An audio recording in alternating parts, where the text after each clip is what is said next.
Muito bem, voltamos a falar direto da página do Jornal Visão Espírita no YouTube e no Facebook para mais uma gota do Livro dos Espíritos, mais uma gota de Espiritismo para a gente estudar o Livro dos Espíritos. Estamos estudando o Livro dos Espíritos. A tradução que a gente está usando é da editora M, e hoje nós vamos na questão número 14, questão 14ª, começando já o item Panteísmo. Perceba que é uma crescente de perguntas que o Kardec faz uma volta, pergunta outra coisa, já teve a resposta, mas pergunta de novo de uma forma diferente, tentando tirar dos espíritos superiores, coordenados pelo Espírito de Verdade, qualquer coisa que possamos entender a natureza divina. Como entender Deus? Não dá para entender, gente. A gente não alcança essa situação, fato. Mas, desde 1857, quando surgiu o Livro dos Espíritos, já havia a teologia, o estudo de Deus, quer dizer, como que se pode estudar uma coisa que não se conhece? Havia e há hoje em dia uma ideia totalmente fora da caixinha, totalmente fora das possibilidades de Deus como uma divindade que está ao meu dispor, que está à minha disposição, que está trabalhando para mim, pondo a mão naquilo que eu quero fazer, cuidando de detalhes estapafúrdios, coisas ridículas, né? Sendo que tem todo o universo para cuidar. Enfim, é aquela situação de rebaixar Deus até nós ou elevarmos-nos até a divindade, querendo fazer parte disso. É uma situação do ser humano, guiada pelo orgulho, e que a gente vai tentando com o Espiritismo, que é uma religião, que é uma ciência, que é uma filosofia, é uma doutrina de tríplice aspecto, tentar nos colocar no nosso próprio lugar, esse é o primeiro ponto, e o segundo, compreender essa natureza divina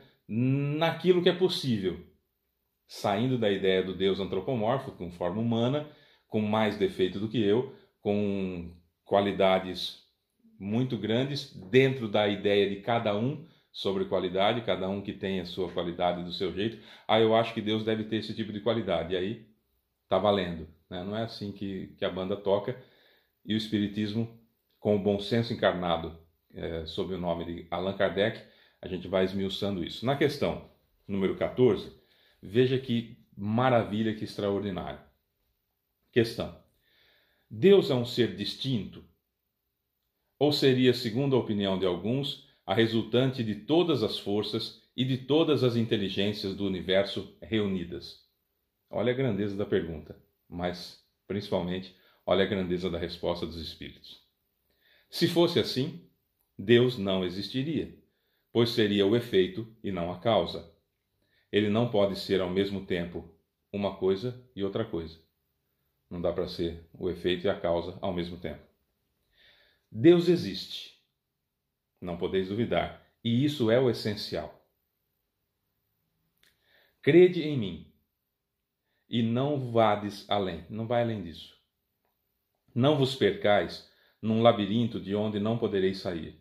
Isso não vos tornaria melhores, mas um pouco mais orgulhosos, talvez, já que julgaríeis saber, quando na realidade nada saberíeis. Então, deixai de lado todos esses sistemas. Vós já tendes muitas coisas que vos tocam mais diretamente, a começar por vós mesmos. Estudai vossas próprias imperfeições para vos livrardes delas. Isso será mais útil do que querer penetrar no que é impenetrável. Até porque, nós vimos em alguns vídeos anteriores, que a ideia sempre, para que nós entendamos, para que nós compreendamos, para que nós vejamos a Deus, é imprescindível que a gente evolua. Ficar preso num labirinto de ideias, achando que entende Deus, tentando buscar o porquê do porquê para trás, naquilo que se convencionou chamar de eterno ou infinito para trás, né? O zero é onde nós estamos hoje, já falei isso também em outros vídeos. Zero é onde nós estamos hoje.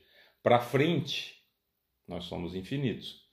Nós não temos fim. Desde que nós fomos criados, não teremos fim. Antes, só Deus, que é infinito para trás também. Sempre existiu. E aí a gente chama de eterno. Então Deus é eterno. A única coisa eterna é Deus, o resto é infinito.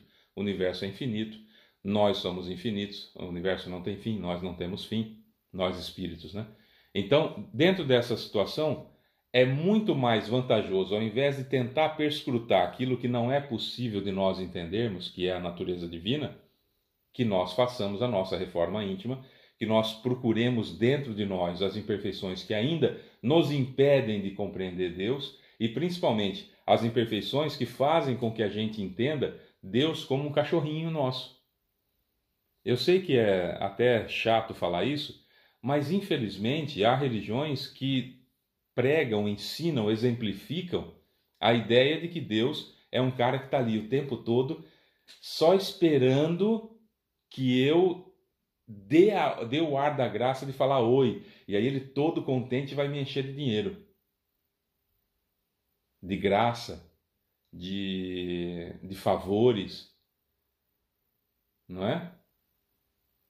É ao ponto de, por exemplo, a pessoa falar assim: nossa, eu estava pensando em um ninho de mafagafo. Nossa, eu queria tanto ter um ninho de mafagafo. Eu gostaria tanto de ter um ninho de mafagafo. E Deus ouviu e preparou um lugar para que eu passasse por lá e encontrasse um ninho de mafagafo. Ah, para, né? Essa puerilidade, essa infantilidade, quando ela é natural, é compreensível. Nós já fomos assim também.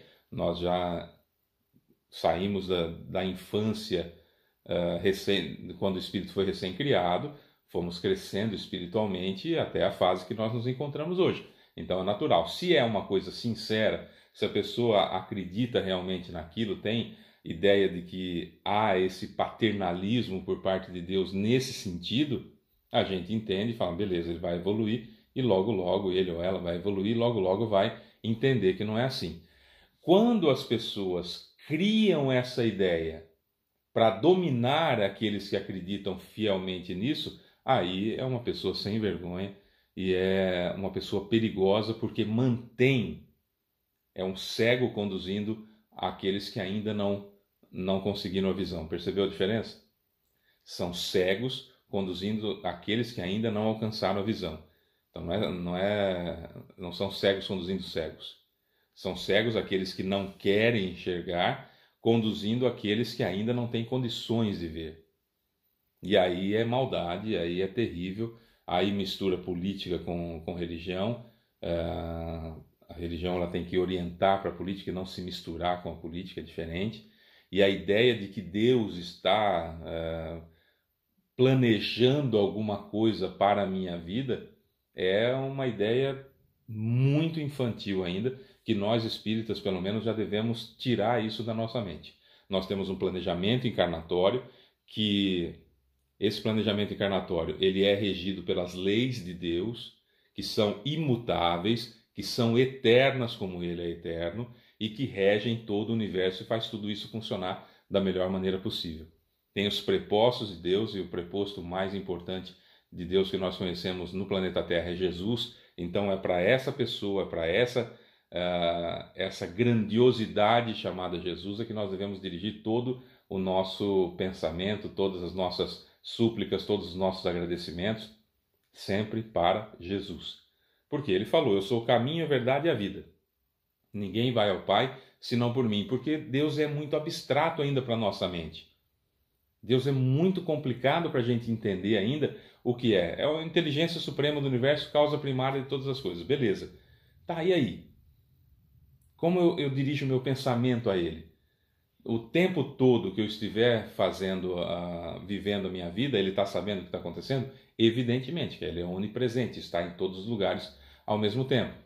Tá, mas como que eu vou sentir a presença de Deus se eu não consigo, às vezes, sentir a presença no meu guia espiritual, também chamado por outras religiões de anjo da guarda?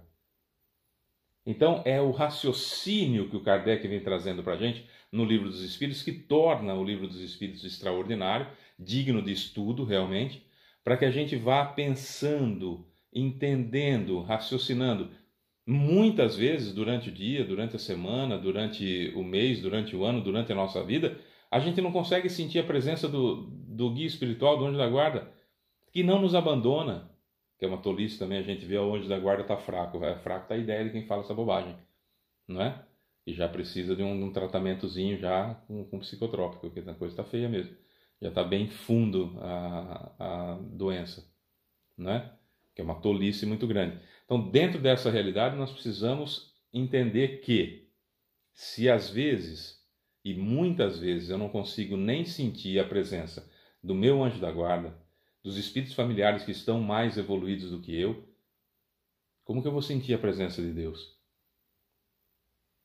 Então vamos até Jesus. Ele disse: eu sou o caminho, a verdade e a vida. Ninguém vai ao Pai senão por mim. Direcionemos a Ele, que é palpável, que é o nosso irmão mais velho, que é o sujeito que foi criado simples e ignorante como eu, como você, como nós, chegou ao grau que ele chegou, nós também chegaremos lá. Ele já passou por tudo que nós passamos, sabe exatamente como sair dessa situação, como resolver essa situação, de cada conflito, seja ele qual for que nós estejamos passando, mas não faz por nós. O Espiritismo vai nos ensinar justamente isso. Ninguém faz por nós. Ninguém vai me evoluir, a não ser eu. E olha só, tudo de bom ou de ruim que acontece na minha vida é de única responsabilidade minha e de mais ninguém. Eu posso tentar jogar a culpa em encosto que tem a cadeira, tá? Encosto, eu posso jogar a culpa em obsessor, eu posso jogar a culpa no capeta, no diabo, no raio que o parta, mas a culpa é minha. A única pessoa responsável pelo meu atraso ou pela minha evolução sou eu. Não possamos esquecer disso. E ficar preso nesse labirinto de ideias para tentar entender Deus, é mais fácil seguir os exemplos de Jesus, que é o nosso guia e o modelo para a humanidade. É isso. Eu sou Fábio Pereira e essa é mais uma gota de Espiritismo. Um beijo para você. Até amanhã.